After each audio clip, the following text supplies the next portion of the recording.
ಅರೆ ಕಡಿಮೆ ಹಾಕು ಆದ್ರೆ ಅಸಲಿ ಹಾಕು. MDH ಕಾಶ್ಮೀರಿ ಕೆಂಪು ಮೆಣಸಿನ ಪೌಡರ್.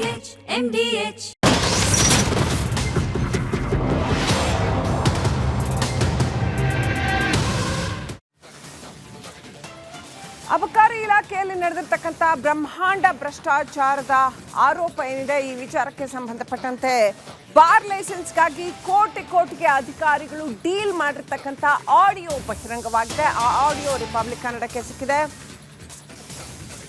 ಲೋಕಾಯುಕ್ತ ಬಲೆಗೆ ಬಿದ್ದಿರ್ತಕ್ಕಂಥ ಭ್ರಷ್ಟ ಅಬಕಾರಿ ಅಧಿಕಾರಿಗಳು ಸಚಿವರಿಗೆ ದುಡ್ಡು ಕೊಡಲಿಲ್ಲ ಅಂದರೆ ಬಾರ್ ಲೈಸೆನ್ಸೇ ಸಿಗಲ್ಲ ಅನ್ನೋ ಪರಿಸ್ಥಿತಿ. ರಿಪಬ್ಲಿಕ್ ಕನ್ನಡಕ್ಕೆ ಅಧಿಕಾರಿಗಳ ಡೀಲ್ನ ಸ್ಫೋಟಕ ಆಡಿಯೋ ಲಭ್ಯವಾಗಿದೆ. ದೂರುದಾರ ಲೋಕಾಯುಕ್ತಗೆ ನೀಡಿದ್ದ ಆಡಿಯೋ ಇದು. ಈ ಆಡಿಯೋದಲ್ಲಿ ಉಲ್ಲೇಖವಾಗಿರುವ ಸಚಿವರು ಯಾರು, ಸಚಿವರಿಗೆ ದುಡ್ಡು ಕೊಡಬೇಕಾಗತ್ತೆ ಅಂತ ಮೆನ್ಷನ್ ಬರುತ್ತೆ ಈ ಆಡಿಯೋದಲ್ಲಿ.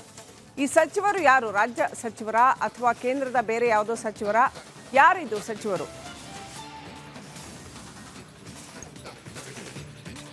ಬಾರ್ ಲೈಸೆನ್ಸ್ ಕೊಡಿಸೋದಕ್ಕೆ ಇಷ್ಟು ದೊಡ್ಡ ಮೊತ್ತದ ಹಣದ ವಹಿವಾಟು ನಡೆಯುತ್ತೆ ಅನ್ನುವಂಥದ್ದು ಭ್ರಷ್ಟ ಅಬಕಾರಿ ಅಧಿಕಾರಿಗಳ ಆಡಿಯೋದಿಂದಾಗಿ ಈ ವಿಚಾರ ಹೊರಗಡೆ ಲೀಕ್ ಆಗಿದೆ. ಆ ಆಡಿಯೋ ರಿಪಬ್ಲಿಕ್ ಕನ್ನಡಕ್ಕೆ ಲಭ್ಯವಾಗಿದೆ. ಲೋಕಾಯುಕ್ತ ರೇಡ್ ವೇಳೆ ಬಾರ್ ಲೈಸೆನ್ಸ್ಗಾಗಿ ಕೋಟಿ ಕೊಡಬೇಕಾಗುತ್ತೆ, ಯಾವ ರೀತಿಯಲ್ಲಿ ಡೀಲ್ ನಡೆಯುತ್ತೆ ಅನ್ನುವಂತಹ ಒಂದು ಆಡಿಯೋ ಸಿಕ್ಕಿದೆ. ಭ್ರಷ್ಟ ಅಧಿಕಾರಿಗಳು ಇದೀಗ ಲೋಕಾಯುಕ್ತ ಬಲೆಗೆ ಬಿದ್ದಿದ್ದಾರೆ. ಸಚಿವರಿಗೆ ದುಡ್ಡು ಕೊಡಲಿಲ್ಲ ಅಂದರೆ ಬಾರ್ ಲೈಸೆನ್ಸ್ ಸಿಗಲ್ವಾ?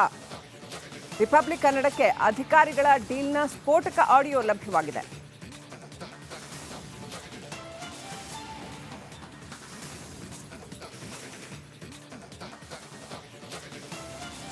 ಈ ಬಾರ್ ಲೈಸೆನ್ಸ್ ಕೊಡಿಸೋದಕ್ಕೆ ಕೋಟಿ ರೂಪಾಯಿ ಡಿಮಾಂಡ್ ಮಾಡ್ತಾ ಇರೋ ವಿಚಾರಕ್ಕೆ ಸಂಬಂಧಪಟ್ಟಂತೆ ಉಪ ಆಯುಕ್ತ, ಹಣಕ್ಕೆ ಬೇಡಿಕೆ ಇಟ್ಟಿದ್ದಂತಹ ಉಪ ಆಯುಕ್ತ ಲೋಕಾಯುಕ್ತ ಬಲೆಗೆ ಬಿದ್ದಿದ್ದಾರೆ.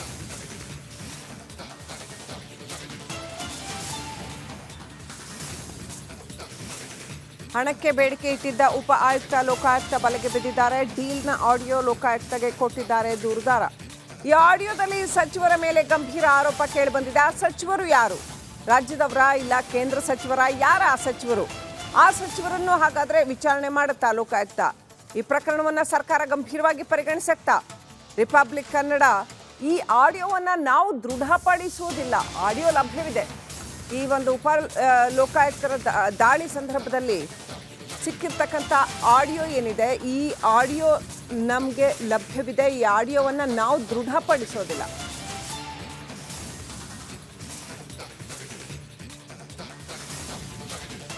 ಮೈಕ್ರೋ ಪ್ಲೇಯರ್ಗೆ ಮಿನಿಸ್ಟರ್ಗೂ ಹೋಗೋದು 1.5 ನಿಮಗೆ ಇರೋ ಫ್ಯಾಕ್ಟ್ಸ್ ಕೊಡಿ, ಏನು ನಡೀತಿದೆ ಅಂತ. ಏನೋ ಒಂದು 25 ಕಮ್ಮಿ ಮಾಡ್ಕೋತಾರೆ, ಆಯಿತು ಹಂಗೆ ಅಂತ ಅವೆಲ್ಲ ಅಡ್ಜಸ್ಟ್ ಮಾಡ್ಕೊಂಡು ಇದು ಇಲ್ಲಿಂದ ಎಲ್ಲೆಲ್ಲಿ ಹೋಗುತ್ತೆ ಅಂದರೆ ಇನ್ಸ್ಪೆಕ್ಟ್ರು, ಡೆಪ್ಟಿ, ಇಲ್ಲಿ office, revenue D C office, ಅಲ್ಲಿಂದ ನಮ್ಮ ಕಮಿಷನ್ ಆಫೀಸಲ್ಲಿ 4 ಟೈಪ್ಗಳು ಹೋಗುತ್ತೆ. ಮಿನಿಸ್ಟ್ರಿಗೆ ಹೋಗುತ್ತೆ, J C, additional commissioner, 2 D C, ಇದರಲ್ಲಿ ಅವರೇ ಇಶ್ಯೂ ಮಾಡ್ತಾರೆ. ಕಮಿಷನರೇ ಇಶ್ಯೂ ಮಾಡ್ಕೊಳ್ತಾರೆ. ವಿಟಮಿನ್ ಎಮ್ ಕೊಟ್ಟರೆ, ಇಲ್ಲ ಅಂದರೆ ಓಡಾಡಿಸ್ತಾರೆ. ನಮಗೆ 28 ಇನ್ಫಾರ್ಮೇಷನ್ ಕೇಳ್ತಾರೆ. ಏನೋ ಒಂದು ಇನ್ಫ್ಲೂಯೆನ್ಸ್ ಇತ್ತು, ಸ್ವಲ್ಪ ದುಡ್ಡು ಇತ್ತು ಅಂದರೆ ಹಂಗೂ ನಡೀತದೆ. ಇಲ್ಲ ನಾವು ಇಲ್ಲ ಸರ್ ಅವ್ರ ಕೈಲಿ ಆಗಲ್ಲ, ಅಷ್ಟಾಗಲ್ಲ ಅಂದ್ರೂ ನಮಗೆ ವಾಪಸ್ ಕಳಿಸ್ತಾರೆ. ಇದು ಸರಿ ಇಲ್ಲ, ಅದು ಸರಿ ಇಲ್ಲ, ನೀವು ಇಸ್ಕೊಬಿಟ್ಟಿರ್ತೀರ, ನಮಗೆ ಕೊಡೋಣ ಅದು ಒಂದು ತಲೆಯಲ್ಲಿ ಏನೋ ತಲೆಯಲ್ಲಿ ಗುಮ್ಮ ಕೊಟ್ಬಿಟ್ಟಿರ್ತಾರೆ. ಮೈಕ್ರೋ ಪ್ಲೇಯರ್ಗೆ ಮಿನಿಸ್ಟರ್ಗೂ ಹೋಗೋದು 1.5 ನಿಮಗೆ ಇರೋ ಫ್ಯಾಕ್ಟ್ಸ್ ಕೊಡಿ, ಏನು ನಡೀತಿದೆ ಅಂತ. ಏನೋ ಒಂದು 25 ಕಮ್ಮಿ ಮಾಡ್ಕೋತಾರೆ.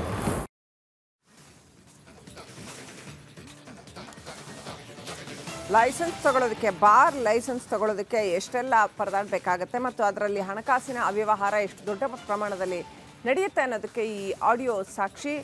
ಅಧಿಕಾರಿಗಳು ಮತ್ತು ದೂರುದಾರನ ನಡುವೆ ನಡೆದಿರ್ತಕ್ಕಂಥ ಸಂಭಾಷಣೆ ಇದು ಅಂತ ಹೇಳಲಾಗಿದೆ. ಈ ಆಡಿಯೋವನ್ನು ದೂರುದಾರ ಲೋಕಾಯುಕ್ತಗೆ ಕೊಟ್ಟಿದ್ದಾನೆ. ದೂರಿನ ಮೇರೆಗೆ ಲೋಕಾಯುಕ್ತ ರೇಡ್ ಮಾಡಿರ್ತಕ್ಕಂಥ ಸಂದರ್ಭದಲ್ಲಿ ಅಧಿಕಾರಿಗಳು ಬಲೆಗೆ ಬಿದ್ದಿದ್ದಾರೆ. ಈ ಆಡಿಯೋ ಇದೀಗ ರಿಪಬ್ಲಿಕ್ ಕನ್ನಡಕ್ಕೆ ಲಭ್ಯವಾಗಿದೆ.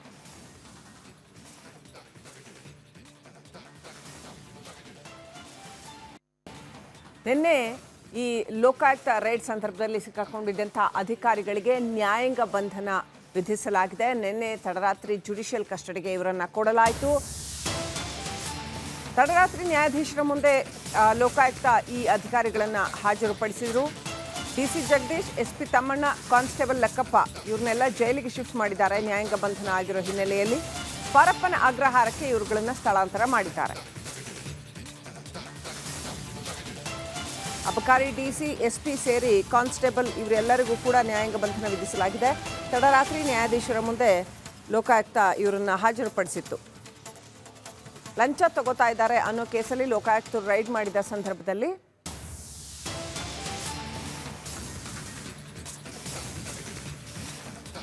ಯಾವ ರೀತಿ ಲಂಚಾವತಾರ ಕರ್ನಾಟಕದಲ್ಲಿ ತಾಂಡವವಾಡ್ತಾ ಇದೆ ಅನ್ನೋದನ್ನ ವೀಕ್ಷಕರೇ ರಿಪಬ್ಲಿಕ್ ಕನ್ನಡ ನಿಮ್ಮ ಮುಂದೆ ಇಡ್ತಾ ಇದೆ. ಬಾರ್ ಲೈಸೆನ್ಸ್ಗಾಗಿ ಕೋಟಿ ಕೋಟಿ ಡಿಮಾಂಡ್ ಮಾಡ್ತಾ ಇದ್ದಾರೆ. ಇದರಲ್ಲಿ ಅಧಿಕಾರಿಗಳು ಇನ್ವಾಲ್ವ್ ಆಗಿದ್ದಾರೆ, ದೊಡ್ಡ ಮಟ್ಟದ ಅಧಿಕಾರಿಗಳು ಇನ್ವಾಲ್ವ್ ಆಗಿದ್ದಾರೆ, ಮಿನಿಸ್ಟರ್ ಇನ್ವಾಲ್ವ್ ಆಗಿದ್ದಾರೆ ಅನ್ನುವಂಥ ಮಾತು ಆ ಆಡಿಯೋದಲ್ಲಿ ಬಂದಿದೆ. ರಿಪಬ್ಲಿಕ್ ಕನ್ನಡ ಆಡಿಯೋವನ್ನು ದೃಢೀಕರಿಸೋದಿಲ್ಲ, ಆದರೆ ಖಂಡಿತವಾಗ್ಲೂ ಈ ಆಡಿಯೋವನ್ನು ಜನರ ಮುಂದೆ ಇಡ್ತಾ ಇದೆ. ನಿನ್ನೆ ಲೋಕಾಯುಕ್ತ ರೇಡ್ ಸಂದರ್ಭದಲ್ಲಿ ಆಗಿರ್ತಕ್ಕಂಥ ಘಟನೆ, ಅಧಿಕಾರಿಗಳು ಲೋಕಾಯುಕ್ತ ಬಲೆಗೆ ಬಿದ್ದಿದ್ದಾರೆ. ಬಾರ್ ಲೈಸೆನ್ಸ್ಗೋಸ್ಕರ ಯಾವ ರೀತಿಯಲ್ಲಿ ಕೋಟಿ ಕೋಟಿ ಡಿಮಾಂಡ್ ಮಾಡ್ತಾರೆ, ಲಂಚಾವತಾರ ಕರ್ನಾಟಕ ಸರ್ಕಾರದಲ್ಲಿ ಲಂಚಾವತಾರ ಯಾವ ರೀತಿ ಇದೆ ಅನ್ನೋದನ್ನ ನಾವು ತೋರಿಸ್ತಾ ಇದೀವಿ.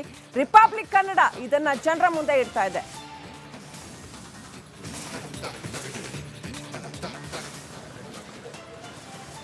ಇದರಲ್ಲಿ ಡಿಮ್ಯಾಂಡ್ ಬಂದು 25 ಲಕ್ಷ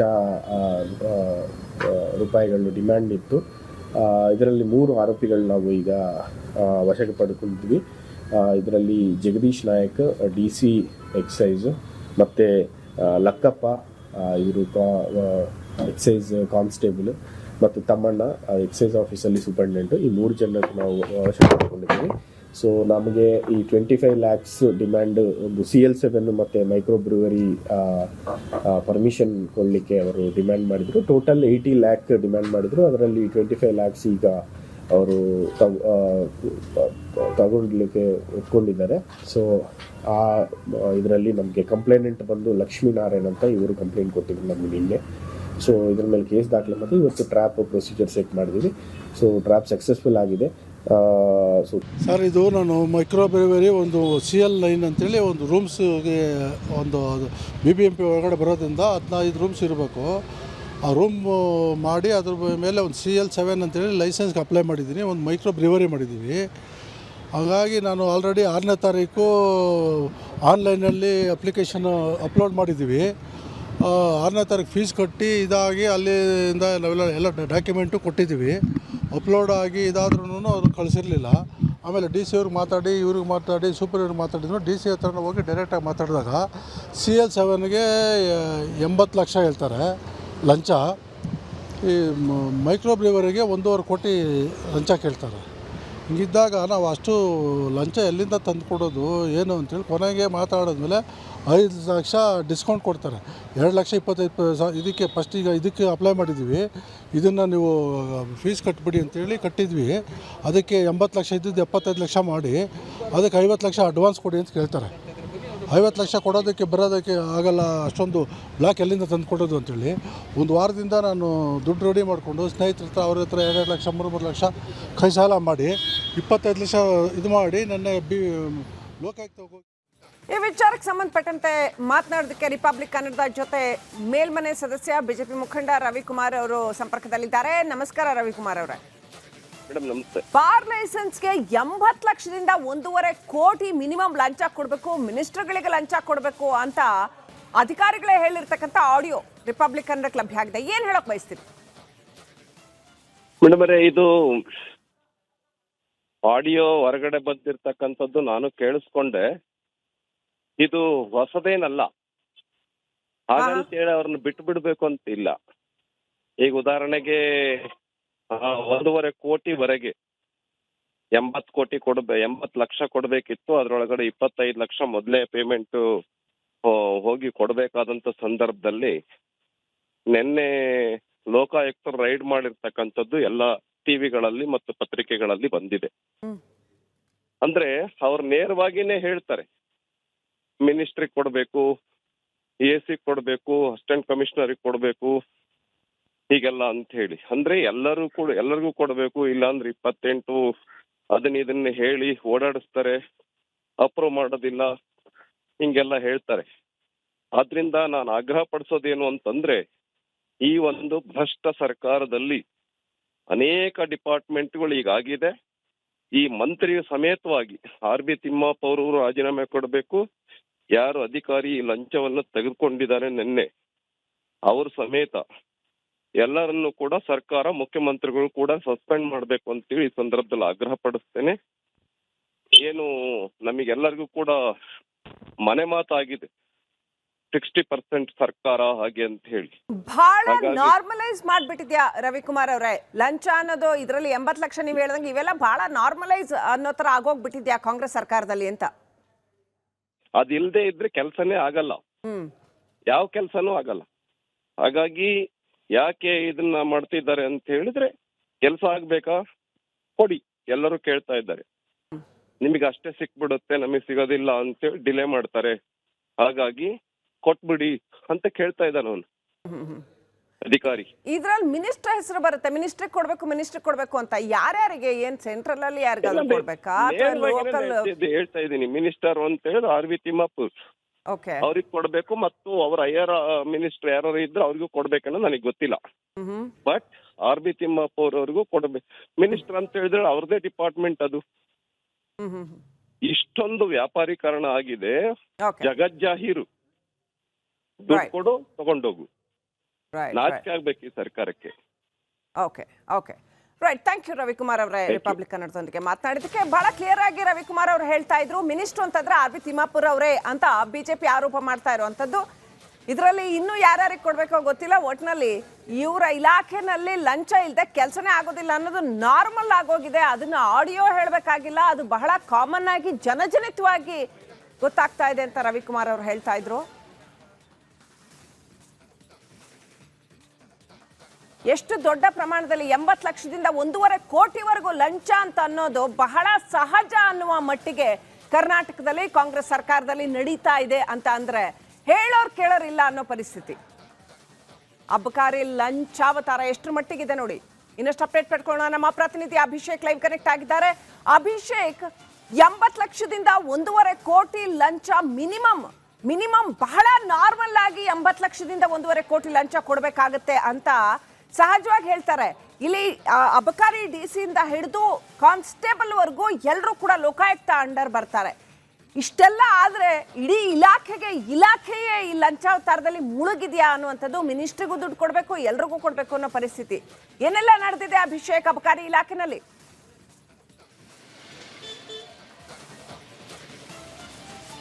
ಈಗಾಗಲೇ ಏನು ಸರ್ಕಾರಿ ಅಧಿಕಾರಿ ಅಂತ ಹೇಳಿದ್ರೆ ಅದಕ್ಕೆ ಒಂದು ಪರ್ಯಾಯ ಹೆಸರು ಅಂದ್ರೆ ಲಂಚ ಅನ್ನುವಷ್ಟರ ಮಟ್ಟಿಗೆ.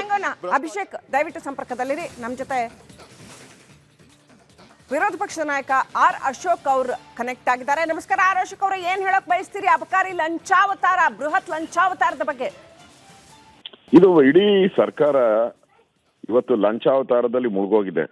ಯಾಕೆಂದ್ರೆ ಅಲ್ಲಿ ರಾಹುಲ್ ಗಾಂಧಿಗೆ ಬೇರೆ ದುಡ್ಡಿಲ್ಲ, ಕರ್ನಾಟಕ ಒಂದೇ ಅವ್ರಿಗೆ ATM ಔಟ್ ಇದೆ. ದುಡ್ಡು ಒಡೆದು ಕೊಡ್ಬೇಕು ಇವ್ರಿಗೆ, ಇಲ್ಲ ಅಂದ್ರೆ ಮಂತ್ರಿಗಿರಿ ಇಲ್ಲ.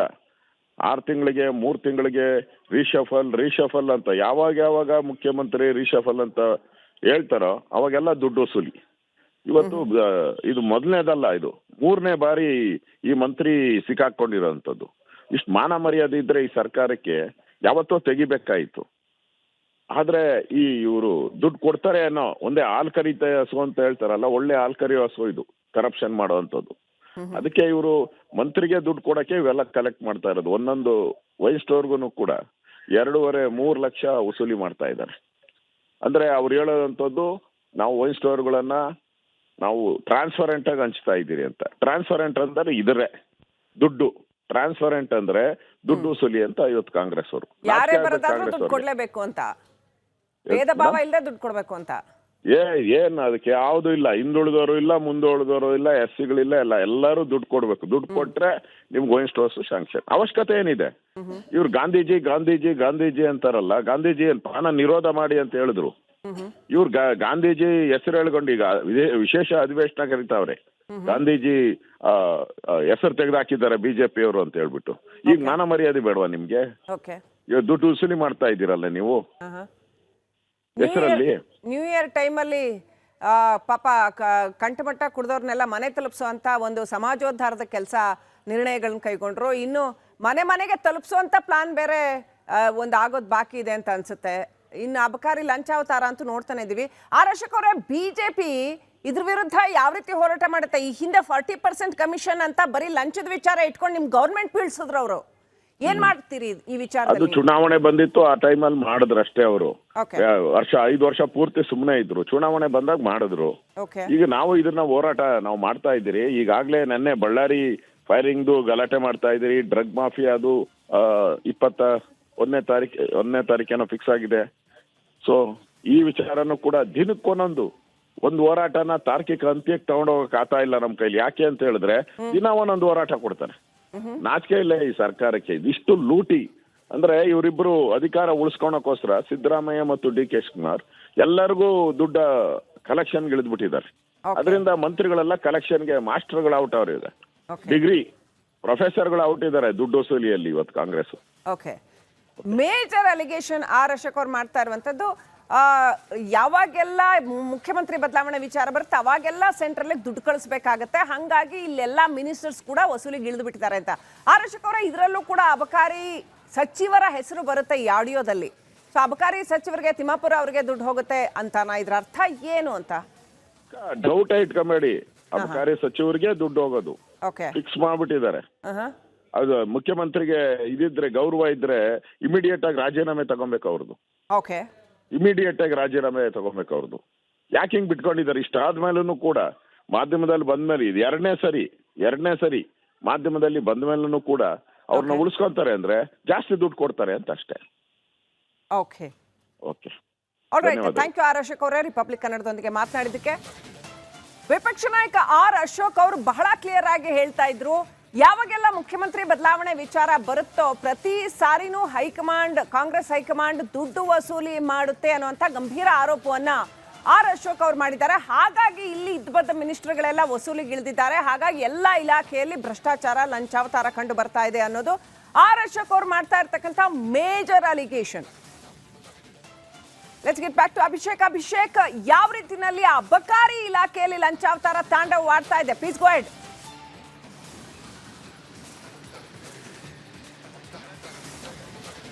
ಈಗಾಗಲೇ ಆತನಿಗೆ ಏನಾದರೂ ಈ ಒಂದು ಹುದ್ದೆಗೆ ಬರುವಂತಹ ಸಂದರ್ಭದಲ್ಲಿ ಆತ ಕೂಡ ಹಣ ಕೊಟ್ಟು ಬಂದಿರಬಹುದು.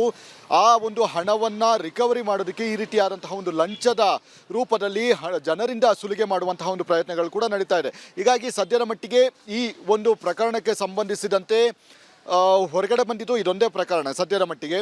ಮುಂದಿನ ದಿನಗಳಲ್ಲಿ ಈಗಾಗಲೇ ಬಂಧಿತರಾಗಿರುವಂತಹ ವ್ಯಕ್ತಿಗಳೇನಿದ್ದಾರೆ ಅವರನ್ನು ಮತ್ತೆ ಒಂದು ಬಾಡಿ ವಾರೆಂಟ್ ಮುಖಾಂತರ ತಮ್ಮ ಒಂದು ಕಸ್ಟಡಿಗೆ ತೆಗೆದುಕೊಂಡು ಇಲ್ಲಿಯವರೆಗೆ ನೀಡಿರುವಂತಹ ಬಾರ್ ಲೈಸೆನ್ಸ್ಗಳೇನಿದೆ ಅದೆಲ್ಲದರ ವೆರಿಫಿಕೇಷನ್ ಮಾಡುವಂತಹ ಕೆಲಸಗಳನ್ನು ಲೋಕಾಯುಕ್ತ ಅಧಿಕಾರಿಗಳು ಮುಂದಿನ ಹಂತದಲ್ಲಿ ಮಾಡಲಿದ್ದಾರೆ. ಯಾಕಂದರೆ ಇದೊಂದರಲ್ಲಿ ಭ್ರಷ್ಟಾಚಾರ ಆಗಿದೆ ಅಂತ ಹೇಳಿದ್ರೆ ಇವರು ನೀಡಿರುವಂತಹ ಲೈಸೆನ್ಸ್ ಪರ್ಮಿಷನ್ಗಳೇನಿದೆ ಆ ಲೈಸೆನ್ಸ್ ಹೋಲ್ಡರ್ ಕೂಡ ಇವರಿಗೆ ಹಂತವಾಗಿ ಇಷ್ಟರ ಮಟ್ಟಿಗೆ ಈ ಹಣವನ್ನು ನೀಡಿರುವಂತಹ ಸಾಧ್ಯತೆಗಳು ಕೂಡ ತೀರಾ ಹೆಚ್ಚಿದೆ ಅಂತ ಹೇಳಿ ಲೋಕಾಯುಕ್ತ ಅಧಿಕಾರಿಗಳಿಗೆ ಈಗಾಗಲೇ ದೂರು ಕೂಡ ಬಂದಿದೆ. ಮತ್ತು ಇಲ್ಲಿಯವರೆಗೆ ಇವರ ಕೆಲಸದ ಅವಧಿಯಲ್ಲಿ DC ಜಗದೀಶ್ ಇರ್ಬೋದು, ತಮ್ಮಣ್ಣ ಇರಬಹುದು, ಇವರ ಕೆಲಸದ ಅವಧಿಯಲ್ಲಿ ಯಾರ್ಯಾರಿಗೆ ಲೈಸೆನ್ಸನ್ನು ಕೊಟ್ಟಿದ್ದಾರೆ ಮತ್ತು ಯಾರ್ಯಾರು ಎಷ್ಟೆಷ್ಟು ಹಣವನ್ನು ಇದು ಮಾಡಿದ್ದಾರೆ ಮತ್ತು ಯಾರಿಗೆ ತಲುಪಿದೆ ಈ ಒಂದು ಹಣ, ಅದರಲ್ಲಿ ಹಂತವಾಗಿ ಹೇಳ್ತಾರೆ ಎಲ್ಲೆಲ್ಲಿ ಯಾರ್ಯಾರಿಗೆ ಕೊಡಬೇಕು, ಸಚಿವರಿಗೆ ಕೊಡಬೇಕು ಮತ್ತು ತನ್ನ ಮೇಲಾಧಿಕಾರಿಗಳಿಗೆ ಕೊಡಬೇಕು, ಇಲ್ಲದಿದ್ದಲ್ಲಿ ನಿಮ್ಮ ಫೈಲನ್ನು ಮೂವ್ ಮಾಡೋದಿಲ್ಲ ಅಂತ ಹೇಳಿ ಸ್ವತಃ ಅಬಕಾರಿ ಅಧಿಕಾರಿ ಏನಿದ್ದಾರೆ ಅವರೇ ಒಂದು ಬಾಯ್ಬಿಟ್ಟು ಹೇಳಿಕೆಯನ್ನು ಕೊಡ್ತಾ ಇದ್ದಾರೆ. ಹೀಗಾಗಿ ಆ ಅಧಿಕಾರಿ ಹೇಳಿರುವಂತಹ ತನ್ನ ಉನ್ನತ ಮಟ್ಟದ ಅಧಿಕಾರಿಗಳನ್ನು ಕೂಡ ಲೋಕಾಯುಕ್ತ ಅಧಿಕಾರಿಗಳು ಮುಂದಿನ ದಿನಗಳಲ್ಲಿ ಕರೆಸಿ ಒಂದು ವಿಚಾರಣೆ ನಡೆಸುವಂತಹ ಒಂದು ಪ್ರಕ್ರಿಯೆಗಳನ್ನು ಖಂಡಿತ ಮಾಡಲಿದ್ದಾರೆ. ಯಾಕಂದರೆ ಇದೊಂದು ರೀತಿಯಾದಂತಹ ಒಂದು ಚೈನ್ ಲಿಂಕ್ ಆಗಿರುವಂತಹ ಕಾರಣದಿಂದಾಗಿ ಇಲ್ಲಿ ಯಾರ್ಯಾರು ಮತ್ತಷ್ಟು ಭ್ರಷ್ಟಾಚಾರದಲ್ಲಿ ಇದು ಮಾಡಿದ್ದಾರೆ ಅನ್ನುವಂತಹ ನಿಟ್ಟಿನಲ್ಲಿ ಎಲ್ಲ ಮಾಹಿತಿ ಕಲೆ ಹಾಕಿ ಅವರ ಮನೆಗಳಿಗೆ ದಾಳಿ ನಡೆಸುವಂತಹ ಒಂದು ಪ್ರಕ್ರಿಯೆಗಳು ಕೂಡ ಮುಂದಿನ ಹಂತದಲ್ಲಿ ನಡೆಯಲಿದೆ ಅಂತಲೇ ಹೇಳ್ಬೋದು. ಈಗ ಸದ್ಯದ ಮಟ್ಟಿಗೆ ನ್ಯಾಯಾಂಗ ಬಂಧನದಲ್ಲಿದ್ದಾರೆ. ಈಗ ಅವರನ್ನು ಅಂದರೆ ನಿನ್ನೆ ಏನು ದಾಳಿ ನಡೀತು ದಾಳಿ ವೇಳೆ ನಡೆದಂತಹ ಒಂದಷ್ಟು ವಿಚಾರಣೆ ಮತ್ತು ಅವರಿಂದ ಕಲೆ ಹಾಕಿರುವಂತಹ ಒಂದು ಮಾಹಿತಿಗಳು, ಡಾಕ್ಯುಮೆಂಟ್ಸ್ಗಳು ಅದೆಲ್ಲದರ ಒಂದು ಪರಿಶೀಲನೆ ನಡೆಸುವಂತಹ ಒಂದು ಕೆಲಸಗಳನ್ನು ಲೋಕಾಯುಕ್ತ ಅಧಿಕಾರಿಗಳು ಮಾಡ್ತಾ ಇದ್ದಾರೆ. ಮುಂದಿನ ಹಂತದಲ್ಲಿ ಅಗತ್ಯ ಬಿದ್ದಂತಹ ಸಂದರ್ಭದಲ್ಲಿ ನ್ಯಾಯಾಂಗ ಬಂಧನದಲ್ಲಿರುವಂತಹ ಅಷ್ಟು ಜನ ಅಕ್ಯೂಸ್ಗಳಂತ ಏನಿದ್ದಾರೆ ಅವರೆಲ್ಲನೂ ಕೂಡ ಮತ್ತೆ ಒಂದು ವಶಕ್ಕೆ ಪಡೆದು ವಿಚಾರಣೆ ನಡೆಸಿ ತನ್ನ ಹಿಂದಿರುವಂತಹ ಅಂದರೆ ಯಾರ್ಯಾರಿಗೆ ಹಣವನ್ನು ಕೂಡ ತಲುಪಲಾಗ್ತಾ ಇದೆ ಮತ್ತು ಎಷ್ಟು ಜನರಿಂದ ಈ ರೀತಿಯಾದಂತಹ ಒಂದು ಸುಲಿಗೆಯನ್ನು ಮಾಡಿದ್ದಾರೆ ಅದೆಲ್ಲದರ ಡೀಟೇಲ್ಸ್ಗಳನ್ನು ಮತ್ತಷ್ಟು ಕಲೆ ಹಾಕುವಂತಹ ಒಂದು ಪ್ರಕ್ರಿಯೆಗಳು ಕೂಡ ನಡೆಯುತ್ತೆ. ಯಾಕಂದರೆ ಈಗ ಸದ್ಯದ ಮಟ್ಟಿಗೆ ಲಕ್ಷ್ಮೀನಾರಾಯಣ ಏನು ದೂರನ್ನು ಕೊಟ್ಟಿದ್ದಾರೆ ಅವರ ಪಾರ್ಟ್ ಆಫ್ ಇನ್ವೆಸ್ಟಿಗೇಷನ್ ಮಾತ್ರ ಈಗ ಸದ್ಯದ ಮಟ್ಟಿಗೆ ನಡೀತಾ ಇದೆ. ಹೀಗಾಗಿ ಮುಂದಿನ ಹಂತದಲ್ಲಿ ಯಾರಾದರೂ ದೂರನ್ನು ಕೊಟ್ಟಂತಹ ಸಂದರ್ಭದಲ್ಲಿ ಅಥವಾ ಅವರನ್ನು ಕರೆಸಿ ವಿಚಾರಣೆ ನಡೆಸಿ ಯಾರು ಲೈಸೆನ್ಸ್ ಪಡೆದುಕೊಂಡಿದ್ದಾರೆ ಹಣವನ್ನು ಕೊಟ್ಟು ಅವರಿಂದಲೂ ಕೂಡ ಮತ್ತೊಂದು ದೂರನ್ನು ದಾಖಲು ಮಾಡಿ ನಂತರ ಸಪ್ರೇಟಾಗಿ ವಿಚಾರಣೆ ನಡೆಸುವಂತಹ ಒಂದು ಪ್ರಕ್ರಿಯೆಗಳು ಕೂಡ ಮುಂದಿನ ಹಂತದಲ್ಲಿ ನಡೀತಾ ಇದೆ. ಹೀಗಾಗಿ ಸದ್ಯ ಆ ಅಧಿಕಾರಿ ಏನಿದ್ದಾರೆ ಆ ಅಧಿಕಾರಿ ಹೇಳಿರುವಂತಹ ತನ್ನ ಉನ್ನತ ಅಧಿಕಾರಿಗಳ ಅವರನ್ನು ಕೂಡ ಕರೆಸಿ ಅವರಿಂದ ವಿಚಾರಣೆ ನಡೆಸುವಂತಹ ಅಗತ್ಯತೆ ಈಗ ಸದ್ಯದ ಮಟ್ಟಿಗೆ ಇದೆ. ಅದನ್ನು ಲೋಕಾಯುಕ್ತ ಅಧಿಕಾರಿಗಳು ಮುಂದಿನ ಹಂತದಲ್ಲಿ ಮಾಡಲಿದ್ದಾರೆ. ಈ ಒಂದು ಪ್ರಕ್ರಿಯೆಯಿಂದಾಗಿ ಮತ್ತಷ್ಟು ಹಗರಣಗಳು ಹೊರಬರುವಂತಹ ಸಾಧ್ಯತೆ ತೀರಾ ಹೆಚ್ಚಿದೆ ಅಂತಲೇ ಹೇಳ್ಬೋದು. Srilakshmi. Right, thank you Abhishek ಡೀಟೇಲ್ಸ್ಗಾಗಿ.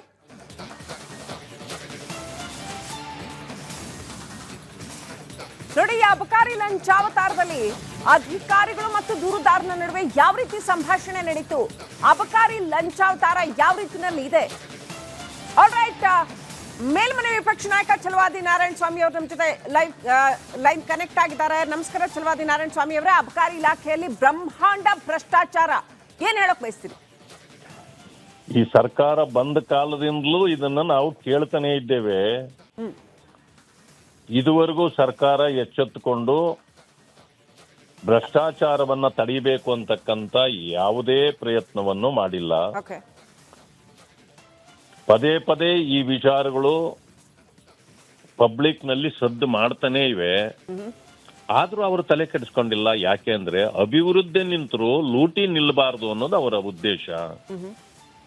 ಎಲ್ಲಕ್ಕಿಂತ ಮಿಗಿಲಾಗಿ ಇದನ್ನು ಯಾವ ರೀತಿ ನಾನು ನಿಮ್ಮ ಇದನ್ನು ಕೂಡ ನೋಡಿದೆ, ನಾನು ಆಡಿಯೋ ಇದು ಕ್ಲಿಪ್ಪಿಂಗ್ ಕೂಡ, ಯಾವ ಮಟ್ಟಕ್ಕೆ ಅಧಿಕಾರಿಗಳಿಂದ ಹಿಡಿದು ಮಂತ್ರಿಗಳವರೆಗೆ ಯಾವ ರೀತಿ ಹಂಚಿಕೆ ಆಗತ್ತೆ ಭ್ರಷ್ಟಾಚಾರ ಅನ್ನೋದನ್ನ ಎಳೆಯಾಗಿ ಬಿಡಿಸಿಟ್ಟಿದ್ದಾರೆ. ಇಂಥವು ಇವತ್ತು ಮಾತ್ರ ಅಲ್ಲ, ಅನೇಕ ಬಾರಿ ಈ ವಿಚಾರಗಳು ಹೊರಗಡೆ ಬಂದಿದೆ. ಆದರೂ ಕೂಡ ನಿರಂತರವಾಗಿ ಭ್ರಷ್ಟಾಚಾರ ಇಲಾಖೆಗಳಲ್ಲಿ ನಡೀತಾನೆ ಇದೆ. ಅಧಿಕಾರಿಗಳಿಂದ ಮಂತ್ರಿಗಳವರೆಗೆ ಯಾವ ರೀತಿ ಹಂಚಿಕೆ ಮಾಡ್ಕೊಂಡು ಬಿಟ್ಟಿದ್ದಾರೆ ಅಂದ್ರೆ, ಸರ್ಕಾರದ ಇಲಾಖೆಗಳನ್ನ ಕೆಲಸ ಮಾಡೋದ್ರಲ್ಲಿ ಹಂಚ್ಕೊಂಡಿಲ್ಲ, ಭ್ರಷ್ಟಾಚಾರದಲ್ಲಿ ಯಾರ್ಯಾರಿಗೆ ಪಾಲು ಎಷ್ಟೆಷ್ಟು ಅಂತಕ್ಕಂಥದ್ದನ್ನ ಹಂಚಿಕೆ ಮಾಡಿಕೊಂಡು ಲೂಟಿ ಮಾಡ್ತಾ ಇದ್ದಾರೆ ಈ ಸರ್ಕಾರ. ಈ ಸರ್ಕಾರವನ್ನ ಜನ ತರಾಟೆಗೆ ತೆಗೆದುಕೊಳ್ಬೇಕು. ಕೋಟಿಗಟ್ಲೆ ಒಂದೊಂದು ಲೈಸೆನ್ಸ್ ಕೊಡ್ಲಿಕ್ಕೆ ಕೋಟಿಗಟ್ಲೆ ಇವತ್ತು ಖರ್ಚಾಗ್ತಾ ಇದೆ. ಜನರಿಗೆ ಇದಾಗ್ತಾ ಇಲ್ಲ. ನಾರಾಯಣ ಸ್ವಾಮಿ ಅವರೇ, ಕೇವಲ 40% ಲಂಚದ ಆರೋಪವನ್ನ ಇಟ್ಕೊಂಡು ಬಿಜೆಪಿ ಸರ್ಕಾರವನ್ನ ಬಹಳ ಆರಾಮವಾಗಿ ಸುಲಭವಾಗಿ ಬೀಳ್ಸಿದ್ರು. ನೀವೇನ್ ಮಾಡ್ತೀರಿ? ಈಗ ಬ್ರಹ್ಮಾಂಡ ಭ್ರಷ್ಟಾಚಾರ ನಡೀತಾ ಇದೆ, ಅವ್ರದ್ದು 60%ಗಿಂತ ಜಾಸ್ತಿ ಲಂಚಾವತಾರ ಇದೆ ಅಂತ ಹೇಳಲಾಗ್ತಾ ಇದೆ. ಬಿಜೆಪಿ ಏನ್ ಮಾಡತ್ತಿದ್ರ ವಿರುದ್ಧ ಹೇಗೆ ಹೋರಾಟ ಮಾಡತ್ತೆ? ಮುಂದಕ್ಕೆ ಹೋಗ್ಬಿಟ್ಟಿದ್ದಾರೆ, ಅದು ಬೇರೆ ವಿಷಯ. ಏನಾಗಿತ್ತು ಅಂದ್ರೆ, ನಮ್ಮ ಮೇಲೆ ಸುಳ್ಳು ಹೇಳಿದಾಗ ಚುನಾವಣೆಯ ಹೊಸ್ತಿಲಲ್ಲಿ ಹೇಳಿಬಿಟ್ರು ನಮ್ಮ ಮೇಲೆ. ಅದೇನಾಗೋಯ್ತು ಅಂತಂದ್ರೆ, ಹೇಳಿ ಸುಳ್ಳನ್ನ ಸತ್ಯ ಮಾಡಿಬಿಟ್ರು. ಮಾಡಿ ಆವಾಗ ಚುನಾವಣಾ ಸಂದರ್ಭ ಆಗಿದ್ರಿಂದ ನಮ್ಮ ನಾಯಕರು ಅದನ್ನ ಸರಿಯಾಗಿ ಡಿಪೆಂಡ್ ಮಾಡ್ಲಿಕ್ಕೆ ಆಗ್ಲಿಲ್ಲ. ಈಗ ಇನ್ನೂ ಚುನಾವಣೆಗೆ ಬಹುಕಾಲ ಇದೆ. ಆದ್ರಿಂದಾಗಿ ನಾವು ಹೋರಾಟ ಮಾಡಿ ಇವರನ್ನ ಬಯಲುಗೆಳೆಯಬೇಕೇ ಹೊರತು ಇದು ಚುನಾವಣೆಗಾಗಿ ಉಪಯೋಗ ಆಗ್ತಕ್ಕಂಥದ್ದಲ್ಲ. ಈಗ ಅದು ಏನೇ ಇರಲಿ, ಇವರ ಭ್ರಷ್ಟಾಚಾರವನ್ನ ಎಳೆಯಾಗಿ ಜನರ ಮುಂದೆ ಇಡತಕ್ಕಂಥ ಕೆಲಸವನ್ನ ಭಾರತೀಯ ಜನತಾ ಪಕ್ಷದ ಮುಖಂಡತ್ವ ಮಾಡುತ್ತೆ.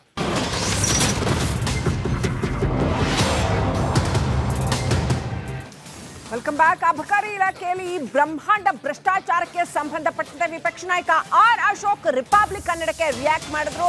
ಅಷ್ಟೇ ಅಲ್ಲ, ಈ ಎಲ್ಲಾ ಹಣ ಅಬಕಾರಿ ಸಚಿವರಿಗೆ ಹೋಗುತ್ತೆ, ಹಾಗಾಗಿ ಅಬಕಾರಿ ಸಚಿವರು ಕೂಡಲೇ ರಾಜೀನಾಮೆ ಕೊಡ್ಲಿ ಅಂತ ಆಕ್ರೋಶ ವ್ಯಕ್ತಪಡಿಸಿದ್ದಾರೆ. ಅಬಕಾರಿ ಸಚಿವರ ವಿರುದ್ಧ ಆರೋಪ ಕೇಳಿ ಬರ್ತಾನೆ ಇದೆ. ಕೂಡಲೇ ಅಬಕಾರಿ ಸಚಿವರು ರಾಜೀನಾಮೆ ಕೊಡ್ಲಿ, ಕೋಟಿಗಟ್ಟಲೆ ಹಣದ ಲಂಚಾವತಾರ ಅಬಕಾರಿ ಇಲಾಖೆಯಲ್ಲಿ ನಡೀತಾ ಇದೆ ಅಂತ ಅಧಿಕಾರ ಉಳಿಸಿಕೊಳ್ಳೋದಕ್ಕೆ ಸಿಎಂ ಹಾಗೂ ಡಿಸಿಎಂ ಈ ರೀತಿ ಲಂಚದ ಅಪರಾವತಾರವನ್ನ ಮಾಡ್ತಾ ಇದ್ದಾರೆ ಅಂತ ಆರ್ ಅಶೋಕ್ ಆರೋಪ. ಕೂಡಲೇ ಅಬಕಾರಿ ಸಚಿವರು ರಾಜೀನಾಮೆ ಕೊಡಬೇಕು ಅಂತ ಬಿಜೆಪಿ ವಿಪಕ್ಷ ನಾಯಕ ಆರ್ ಅಶೋಕ್ ಆಗ್ರಹಿಸಿದ್ದಾರೆ. ರಿಪಬ್ಲಿಕ್ ಕನ್ನಡ ಯಾವ ರೀತಿ ಅಬಕಾರಿ ಇಲಾಖೆಯಲ್ಲಿ ಲಂಚಾವತಾರ ನಡೀತಾ ಇದೆ ಅನ್ನುವಂಥದ್ದನ್ನ ಜನಗಳ ಮುಂದೆ ಇಡ್ತಾ ಇದೆ. ಈ ದೂರುದಾರ ಹಾಗೂ ಅಬಕಾರಿ ಅಧಿಕಾರಿಯ ನಡುವೆ ನಡೆದಿದೆ ಎನ್ನಲಾದಂತಹ ಮಾತುಕತೆಯ ಆಡಿಯೋವನ್ನ ಜನರೆದುರು ರಿಪಬ್ಲಿಕ್ ಕನ್ನಡ ಇಡ್ತಾ ಇದೆ. ವೀಕ್ಷಕರೇ, ಬಿಜೆಪಿ ಮುಖಂಡ ಆರ್ ಅಶೋಕ್, ವಿಪಕ್ಷ ನಾಯಕ ಆರ್ ಅಶೋಕ್ ಇದಕ್ಕೆ ಪ್ರತಿಕ್ರಿಯೆ ಕೊಟ್ಟರು. ಇದೆಲ್ಲ ಹಣ ಅಬಕಾರಿ ಸಚಿವರಿಗೆ ಹೋಗುತ್ತೆ, ಇದೆಲ್ಲ ಬಹಳ ಕಾಮನ್ ಆಗ್ಬಿಟ್ಟಿದೆ, ಬ್ರಹ್ಮಾಂಡ ಭ್ರಷ್ಟಾಚಾರ ಎಲ್ಲ ಇಲಾಖೆನಲ್ಲೂ ನಡೀತಾ ಇದೆ, ಇದು ಡೌಟೇ ಇಲ್ಲ ಆರ್ ಬಿ ತಿಮ್ಮಾಪುರ ಅವ್ರಿಗೆ ದುಡ್ಡು ಹೋಗುವಂಥದ್ದು, ಹಾಗಾಗಿ ಅವರು ರಾಜೀನಾಮೆ ಕೊಡಬೇಕು ಅಂತ ವಿಪಕ್ಷ ನಾಯಕ ಆರ್ ಅಶೋಕ್ ಆಗ್ರಹಿಸಿದ್ದಾರೆ. ಎಲ್ಲ ಹಣವೂ ಕೂಡ ಅಬಕಾರಿ ಸಚಿವರಿಗೆ ಹೋಗುತ್ತೆ ಅಂತ ಆರ್ ಅಶೋಕ್ ಹೇಳಿರ್ತಕ್ಕಂಥದ್ದು. ರಾಜೀನಾಮೆ ಕೊಡ್ಲಿ ಅವರು ಕೂಡಲೇ ಅಂತ ಬಿಜೆಪಿ ಆಗ್ರಹಿಸಿದೆ.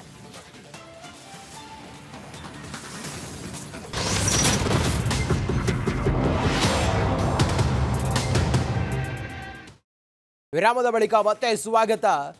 ರಾಜ್ಯ ಸರ್ಕಾರ ಅದರಲ್ಲೂ ಕೂಡ ಅಬಕಾರಿ ಇಲಾಖೆಯ ಬ್ರಹ್ಮಾಂಡ ಭ್ರಷ್ಟಾಚಾರ ರಿಪಬ್ಲಿಕ್ ಕನ್ನಡದಲ್ಲಿ ಬಯಲಾಗ್ತಾ ಇದ್ದಂತೆ ಪ್ರತಿಪಕ್ಷ ನಾಯಕ ಆರ್ ಅಶೋಕ್ ಅವರು ಪ್ರತಿಕ್ರಿಯೆಯನ್ನು ಕೊಟ್ಟಿದ್ದಾರೆ. ಅಬಕಾರಿ ಇಲಾಖೆಯ ಬ್ರಹ್ಮಾಂಡ ಭ್ರಷ್ಟಾಚಾರದ ಮುಖವಾಡವನ್ನು ರಿಪಬ್ಲಿಕ್ ಕನ್ನಡ ಈಗ ತೆರೆದಿಡ್ತಾ ಇದೆ. ಕಾಂಗ್ರೆಸ್ ಸರ್ಕಾರ ಭ್ರಷ್ಟಾಚಾರದಲ್ಲಿ ಮುಳುಗಿದೆ ಅಂತೇಳಿ ವಿಪಕ್ಷ ನಾಯಕ ಆರ್ ಅಶೋಕ್ ಅವರು ಪ್ರತಿಕ್ರಿಯೆ ನೀಡಿದ್ದಾರೆ. ಅಧಿಕಾರವನ್ನು ಉಳಿಸಿಕೊಳ್ಳೋದಕ್ಕೆ ಮುಖ್ಯಮಂತ್ರಿಗಳು ಮತ್ತು ಉಪಮುಖ್ಯಮಂತ್ರಿಗಳು ಮುಂದಾಗಿದ್ದಾರೆ. ಎಲ್ಲ ಮಂತ್ರಿಗಳು ಹಣ ವಸೂಲಿಗೆ ಇಳಿದಿದ್ದಾರೆ. ಎಲ್ಲ ಹಣವು ಅಬಕಾರಿ ಸಚಿವರಿಗೆ ಹೋಗುತ್ತದೆ. ಅಬಕಾರಿ ಸಚಿವರ ವಿರುದ್ಧ ಆರೋಪ ಕೇಳಿ ಬರುತ್ತಲೇ ಇದೆ. ಆರ್ ಅಶೋಕ್ ಅವರು ರಿಪಬ್ಲಿಕ್ ಕನ್ನಡದ ಜೊತೆಗೆ ಮಾತನಾಡ್ತಾ ಹೇಳಿದ್ದಾರೆ, ಅಬಕಾರಿ ಇಲಾಖೆಯ ಬ್ರಹ್ಮಾಂಡ ಭ್ರಷ್ಟಾಚಾರ ರಿಪಬ್ಲಿಕ್ ಕನ್ನಡ ತೆರೆದಿಡ್ತಾ ಇದ್ದಂತೆ ಪ್ರತಿಪಕ್ಷ ನಾಯಕ ಆರ್ ಅಶೋಕ್ ಅವರು ಪ್ರತಿಕ್ರಿಯೆ ನೀಡಿದ್ದಾರೆ.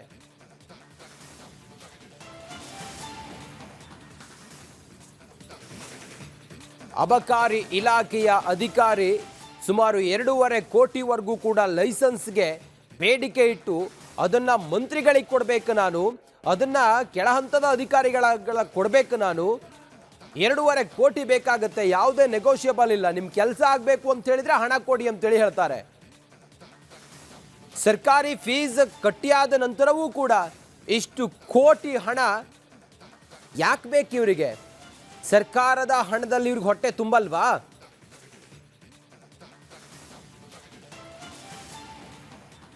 ಅಬಕಾರಿ ಇಲಾಖೆಯ ಬ್ರಹ್ಮಾಂಡ ಭ್ರಷ್ಟಾಚಾರ ರಿಪಬ್ಲಿಕ್ ಕನ್ನಡದಲ್ಲಿ ಬಯಲಾಗ್ತಾ ಇದ್ದಂತೆ ಈ ರಾಜ್ಯದ ಗೌರವಾನ್ವಿತ ಗೃಹ ಮಂತ್ರಿಗಳು ಮಾತನಾಡಿದ್ದಾರೆ. ಹೋಮ್ ಮಿನಿಸ್ಟರ್ ಮಾತನಾಡಿದ್ದಾರೆ. ಪರಮೇಶ್ವರ್ ಅವರು ಏನು ಹೇಳಿದ್ದಾರೆ ಅನ್ನೋದರ ನೋಡೋಣ ಬನ್ನಿ.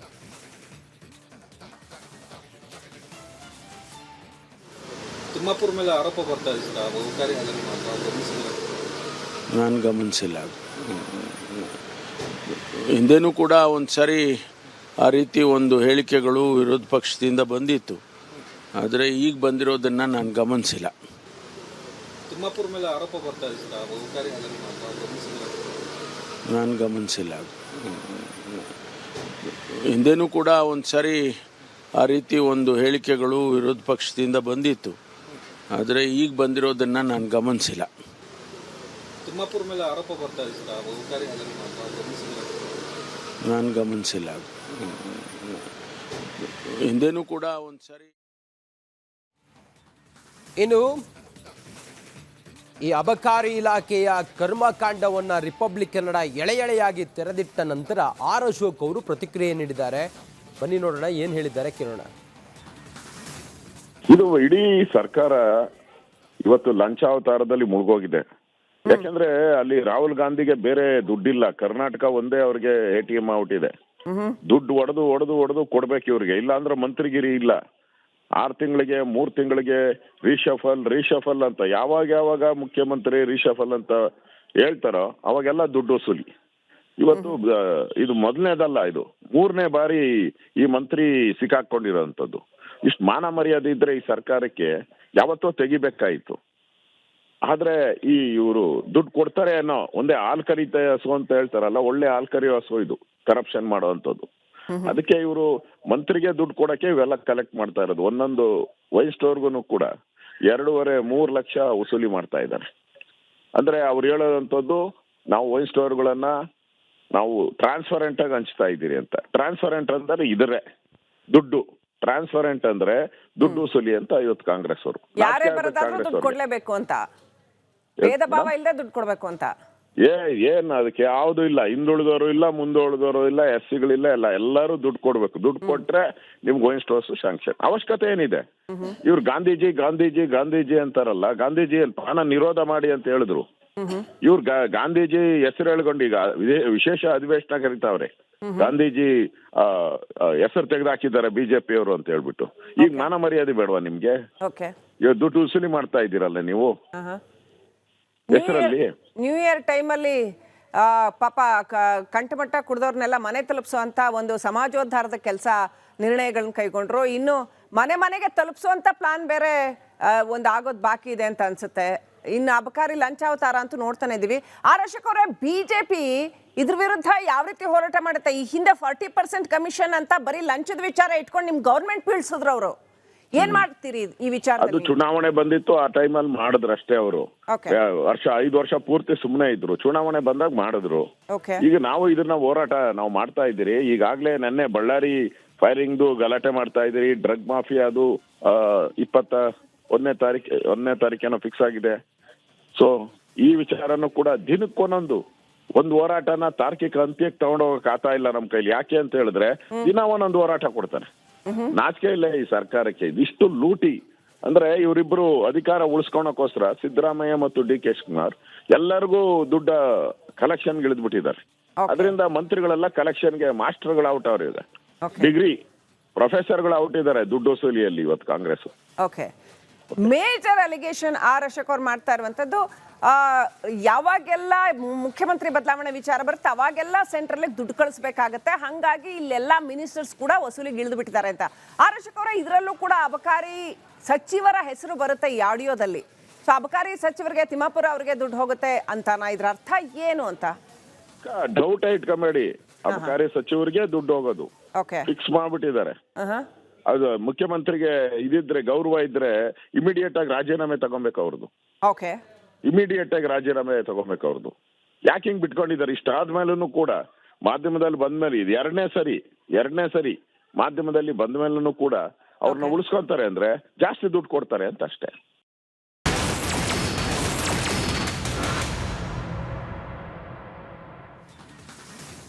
ಶಿಡ್ಲಘಟ್ಟದ ಪೌರಾಯುಕ್ತೆ ಅಮೃತ ಗೌಡ ಅವರ ಮೇಲೆ ಈ ರೀತಿಯಾಗಿ ಅವರಿಗೆ ಹಿಗ್ಗಾಮುಗ್ಗ ಚಾಡಿಸಿದ್ದು, ಹಾಗೆ ಅವರಿಗೆ ಮಾನಹಾನಿಕರವಾಗಿ ಅವ್ರನ್ನ ನಿಂದಿಸಿರೋ ಪ್ರಕರಣ ಕಂಪ್ಲೇಂಟ್ ದಾಖಲಾಗಿ 4 ದಿನ ಆದರೂ ಕೂಡ, FIR ಆಗಿ 4 ದಿನ ಆದರೂ ಕೂಡ ಕಾಂಗ್ರೆಸ್ ಮುಖಂಡ ರಾಜು ಗೌಡ ಅವರ ಬಂಧನ ಇನ್ನೂ ಆಗಿಲ್ಲ.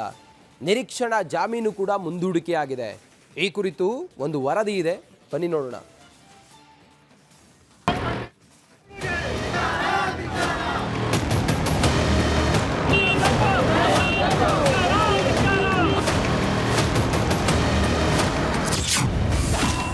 ದರ್ಪ ತೋರಿ ಬೆಲ ಸೇರಿದ ರಾಜು ಗೌಡ. 4 ದಿನ 2 FIR, ಬಂಧನ ಯಾವಾಗ? ಸರ್ಕಾರಿ ಅಧಿಕಾರಿಗಳನ್ನು ಕಾಲು ಕಸದಂತೆ ನೋಡುವ ರಾಜು ಗೌಡನಿಗೆ. ಪೌರಾಯುಕ್ತೆ ಅಮೃತ ಗೌಡಗೆ ರಾಜು ಗೌಡ ಧಮಕಿ ಕೇಸಿನಲ್ಲಿ FIR ಆಗಿ 4 ದಿನ ಕಳೆದರೂ ಇನ್ನೂ ಬಂಧನವಾಗಿಲ್ಲ. ಕಾಂಗ್ರೆಸ್ ಮುಖಂಡನ 2 ಫೋನ್ಗಳು ಸ್ವಿಚ್ ಆಫ್ ಆಗಿದ್ದು, ರಾಜು ಗೌಡ ರಕ್ಷಣೆಗೆ ಸಚಿವರೊಬ್ಬರು ನಿಂತಿದ್ದಾರೆ ಎನ್ನುವ ಅನುಮಾನ ಮೂಡ್ತಾ ಇದೆ. ಎಸ್, ಶಿಡ್ಲಘಟ್ಟದಲ್ಲಿ ಬ್ಯಾನರ್ ವಿಚಾರಕ್ಕೆ ಪೌರಾಯುಕ್ತೆಗೆ ಧಮಕಿ ಹಾಕಿದ್ದು ತೀವ್ರ ಆಕ್ರೋಶಕ್ಕೆ ಕಾರಣವಾಗಿದೆ. ಅಮೃತ ಗೌಡಗೆ ಧಮಕಿ ಹಾಕಿದ್ದ ಕಾಂಗ್ರೆಸ್ ನಾಯಕ ರಾಜು ಗೌಡ ಬಂಧನಕ್ಕೆ ಆಗ್ರಹಿಸಲಾಗ್ತಾ ಇದೆ. ಧಮಕಿ ವೀರನಿಗೆ ಶ್ರೀರಕ್ಷೆ. ಅಧಿಕಾರಿಗೆ ಧಮಕಿ ಹಾಕಿದ ರಾಜು ಗೌಡ ಬಂಧನ ಯಾವಾಗ? 2 FIR ದಾಖಲಾದರೂ ಕೂಡ ಬಂಧನಕ್ಕೆ ಮೀನಮೇಷ ಯಾಕೆ ಎಂಬ ಪ್ರಶ್ನೆ ಮೂಡ್ತಾ ಇದೆ. ನಿಜಕ್ಕೂ ಕಾಂಗ್ರೆಸ್ ಮುಖಂಡ ರಾಜು ಗೌಡ ತಲೆಮರೆಸಿಕೊಂಡ್ರ ಅನ್ನೋ ಅನುಮಾನ ಕೂಡ ಶುರುವಾಗಿದೆ. ರಾಜು ಗೌಡಗೆ ಆಹಾರ ಸಚಿವ KH ಮುನಿಯಪ್ಪ ಶ್ರೀರಕ್ಷೆ ಇದೆ ಅಂತ ಹೇಳಲಾಗ್ತಾ ಇದೆ. ಸಚಿವರ ಮೂಲಕ ಬಂಧನ ಮಾಡದಂತೆ ಒತ್ತಡ ಹೇರಲಾಗ್ತಾ ಇದೆಯಾ ಅನ್ನೋ ಅನುಮಾನ ಕೂಡ ಮೂಡಿದೆ. ಇನ್ನು ರಾಜು ವಿರುದ್ಧ ಶಿಸ್ತು ಕ್ರಮಕ್ಕೆ ಸ್ವಪಕ್ಷದಲ್ಲಿ ಒತ್ತಡ ಹೇರ್ತಾ ಇದ್ದಾರಂತೆ. ಪಕ್ಷದಿಂದ ಕಿಕ್ಔಟ್ ಮಾಡುವಂತೆ ಸ್ವಪಕ್ಷೀಯರೇ ಆಗ್ರಹ ಮಾಡ್ತಿದ್ದಾರೆ. ಮಹಿಳೆಗೆ ಧಮಕಿ ಹಾಕಿದವನನ್ನ ಪಕ್ಷದಲ್ಲಿ ಇಟ್ಟುಕೊಂಡಿರುವುದಾದರೂ ಯಾಕೆ? ಇಂತಹ ನಾಯಕರಿಗೆ ಕಾಂಗ್ರೆಸ್ ನಾಯಕರ ಶ್ರೀರಕ್ಷೆ ಇದೆಯಾ ಅನ್ನೋ ಅನುಮಾನ ಮೂಡಿದೆ.